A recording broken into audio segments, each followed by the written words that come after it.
Merci à tous d'être restés avec nous pour cette dernière partie d'INSEM. Alors, on vous présente nos excuses pour cette perte d'antenne durant le JT.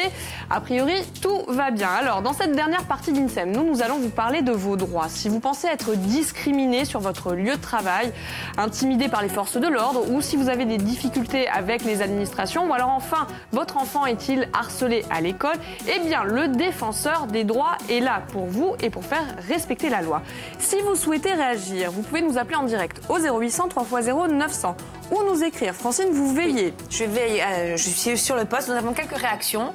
Vous êtes sur Facebook et a priori il y a déjà pas mal de réactions. Pas mal de réactions, oui. Les gens se sont assez concernés justement. Je n'aurais pas cru. Par le sujet. Ouais, par le sujet. Écoutez, dans quelle mesure le défenseur des droits peut-il vous défendre? Réponse tout de suite avec notre expert.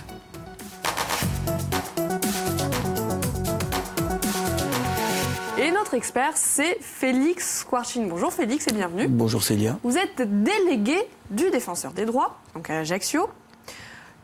En quelques mots, très rapidement, qui est le défenseur des droits et quel est son rôle?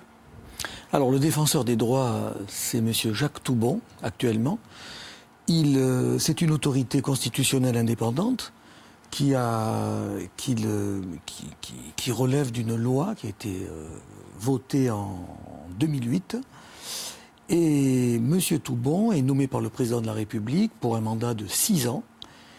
Et il travaille au siège du défenseur des droits à Paris, avec 250 personnes qui sont détachées à plein temps. Dont vous?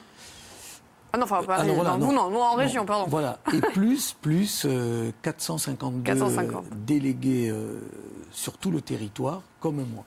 Alors, et nous ne sommes que des bénévoles. C'est finalement assez récent, puisque 2008, ça a été voté et ça a été mis en application un peu plus tard. Vers 2013, oui, c'est ça. 2013. Alors, donc, vous êtes délégué... 2011, pardon. 2011. Ouais. Vous êtes délégué. Félix, quel est votre rôle à vous?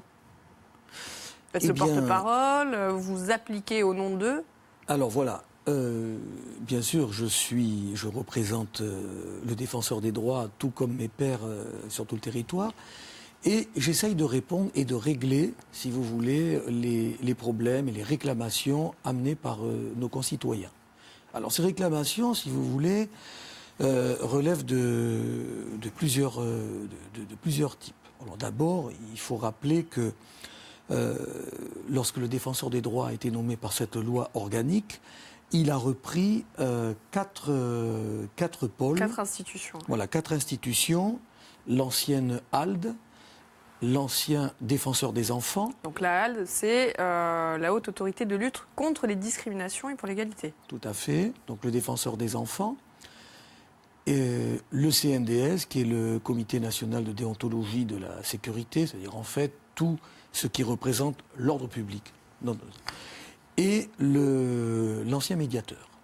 Alors, le gros de nos réclamations, malheureusement, porte sur tout ce qui est administration ou organisme chargé d'un ministère public ou d'une mission publique. Félix, pourquoi est-ce qu'on va vous solliciter plutôt que solliciter un avocat? Alors, tout d'abord, c'est vrai que chez nous, c'est gratuit. C'est un bon argument. Mais c'est pas si simple. Voilà, ça ne veut pas dire, parce que c'est gratuit, qu'on peut tout faire. Vous ne vous substituez pas à l'avocat? Absolument pas. Donc, nous faisons beaucoup d'orientation.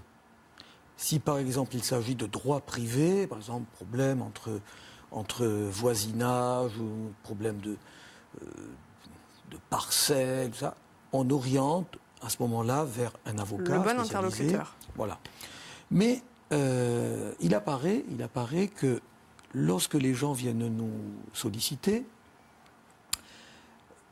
alors il faut aussi rappeler qu'on ne prend que les gens qui ont entamé déjà des démarches. Parce que c'est la première question que vous leur posez. Est-ce que vous avez fait quelque chose? Tout à fait. Alors, est-ce que vous avez fait quelque chose au sens où est-ce que vous avez déjà contacté un avocat? Bien sûr. C'est-à-dire, bon, on exige, entre guillemets, que la personne ait déjà prospecté auprès de l'organisme incriminé, entre guillemets, et qu'elle ait obtenu des réponses. Si véritablement, ce n'est pas le cas? Alors, si ce n'est pas le cas, on les oriente et on les incite, voire même on les aide à faire ce type de demande. Ce n'est qu'après qu'on intervient. Donc vous êtes un facilitateur. Voilà, nous on est plutôt dans l'interface entre les pôles, entre les organismes, et on facilite. Si on s'aperçoit que la personne malheureusement n'est pas suffisamment armée, bien sûr qu'on va aider. Puis Félix, l'idée à l'inverse de l'avocat, c'est aussi de trouver une solution à l'amiable. Voilà, alors il faut savoir que pratiquement 90% des réclamations qui sont faites sur tout le territoire sont réglées par les délégués du terrain. Pourquoi ? Parce que nous favorisons, autant que faire se peut, un arrangement à l'amiable. À l'amiable, pardon. D'accord. Alors, bien sûr, quand on n'y arrive pas, on envoie au siège qui, là, utilise d'autres méthodes. D'accord. Alors, Félix, les différents cas de figure où on peut faire appel à vous, est-ce que vous avez des exemples concrets à nous donner ? Oui, alors j'en ai relevé quelques-uns, histoire de donner plus de sens. De sens à l'intervention. Alors, ça peut être aussi bien beaucoup de problèmes administratifs. On est dans un maquis administratif dans notre pays, et j'avoue qu'il est très difficile pour un administré qui n'est pas suffisamment armé de se défendre. Exemple, la déclaration d'impôt mal remplie. Alors, il y a ça, mais il y a beaucoup plus. Il y a beaucoup plus. Par exemple, vous vendez une voiture à la casse, et puis quelques années après, vous recevez des PV de toute la France. C'est embêtant, ça. Voilà. Eh bien, alors... C'est un cas qui est arrivé. Hein. Oui, c'est un cas qui est arrivé. Et le gars est venu aussi vous voir, du coup. Aussi. Alors ça peut paraître simple aussi, même comique. On dit, bon, écoutez, c'est pas grave. Le gars, il dit, mais monsieur, je n'ai plus de voiture et je continue de payer des PV, voire même, je suis saisi par les impôts. Oui, le fameux prélèvement à la source. Voilà. Alors, donc, c'est moins rigolo. Comment faire pour enrayer ceci ? Eh bien, les cas que j'ai eus, malheureusement, c'était très confus, parce que les PV arrivaient de la région de Paris, donc il faut rentrer en contact avec Paris Amende. Paris Amende, c'est ce qu'on appelle, c'est un service des impôts qui sert qu'à payer des amendes. Et là, c'est un chemin de croix. Parce que, bien sûr, on dit, mais est-ce que cette personne peut prouver qu'elle a vendu sa voiture à la casse 3 ans après ? Alors, il faut retrouver le casseur. Ah oui, vous avez votre bâton de pèlerin, là, c'est le voilà, cas. lui demander une copie d'un PV de destruction, c'est pas évident. Ouais. Quand on est dans une casse, on tient Gardez vos papiers. On tient pas une administration. Finalement. On tient pas une administration. Voilà. Alors, une fois que vous arrivez, il faut ensuite remonter la source, faire stopper l'hémorragie. Si les dépenses ont été occasionnées, procéder à des remboursements. Non, mais c'est une histoire de fou. Moi, je me mets à la place des gens, c'est ça. Alors est-ce que vous avez trouvé une solution à ce problème ? Oui, on a remonté le chemin de croix. Ça a duré 5-6 mois. Ah oui, quand même. Donc 5-6 mois douloureux pour ce monsieur. Nous, les réactions que nous avons, je les regroupe parce qu'elles disent toutes à peu près la même chose. Ce sont surtout des témoignages de femmes qui disent subir la pression de leur employeur. Elles se sentent agressées même en tant que femmes, et c'est sournois. Donc le ton employé n'est pas forcément de rigueur. Donc la question commune, je dirais, à toutes ces personnes contre cette pression, c'est quelles pourraient être les solutions ? Alors, il faut être très prudent, parce que dans le domaine de la discrimination, je veux dire, c'est quelque chose qui est vraiment très, très précis et qui doit relever de 24 points.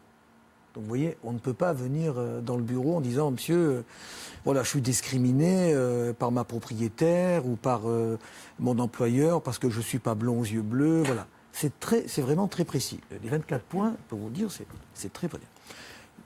J'ai beaucoup de cas qui sont annoncés comme étant des cas de discrimination et qui, à l'arrivée, relèvent d'une gestion de ressources humaines, d'une mésentente entre personnes. Vous voyez, il faut vraiment être... Mais par contre, on prend tout au sérieux. Dans le cas que vous me citez, si la personne est persuadée que son employeur, je ne sais pas moi, la traite mal, on va parler de ça, hein, on va parler de maltraitance. De misogynie, carrément. Aussi. Oui, parce que c'est assez emporté sur le poste. Ouais. Voilà.